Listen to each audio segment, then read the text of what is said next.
2026-এর ফেব্রুয়ারির প্রথমার্ধে ত্রয়োদশ জাতীয় নির্বাচন। এটি ধরে নিয়ে ডিসেম্বরের দ্বিতীয় সপ্তাহের মধ্যে তফসিল ঘোষণা করার কথা নির্বাচন কমিশনের। তবে একই দিনে গণভোটের আয়োজন থাকায় ভোট কেন্দ্রে একজন ভোটারের সময় বেশি লাগবে।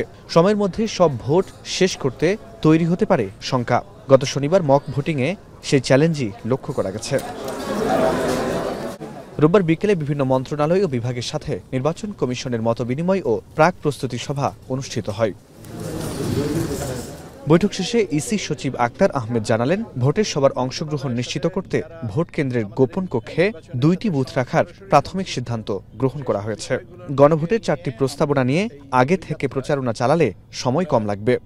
ভোটের কেন্দ্র বাড়ানো লাগবে না, কিন্তু যে স্টাম্পিংয়ের জন্য যেটা আমরা গোপন কক্ষ বলি সেটার সংখ্যা বাড়াতে হতে পারে। যে একটা বুথের মধ্যে আমরা প্রাথমিকভাবে হিসাব করেছিলাম একটা স্টাম্পিং সেন্টার, সেখানে আমরা এখন 2টা করে দিব, যাতে আপনার ফ্লো অফ ভোটার্সটা ঠিক থাকে। নির্বাচনী দায়িত্ব পালনকারীদের প্রভাব মুক্ত রাখতে ভাতা বাড়ানোর সিদ্ধান্ত হয়েছে সভায়। প্রধানত যে কাজটা করেছে সেটা হচ্ছে যে ওনাদের ভাতার পরিমাণটা বাড়ানো এবং যেদিন নির্বাচনের কালীন দায়িত্বটা পালন করার জন্য অতিরিক্ত কিছু আর্থিক সুবিধা দেওয়ার কথাটা চিন্তা করা হচ্ছে, যাতে ওনারা পরনির্ভরশীল না হন। দু একটি বিচ্ছিন্ন ঘটনা ছাড়া আইন শৃঙ্খলা পরিস্থিতি ভালো আছে বলে সভায় জানিয়েছে স্বরাষ্ট্র মন্ত্রণালয়। যেসব শিক্ষা প্রতিষ্ঠানে ভোট গ্রহণে অবকাঠামোয় সমস্যা রয়েছে সেগুলোর কাজ 15 ডিসেম্বর নাগাদ শেষ করা হবে।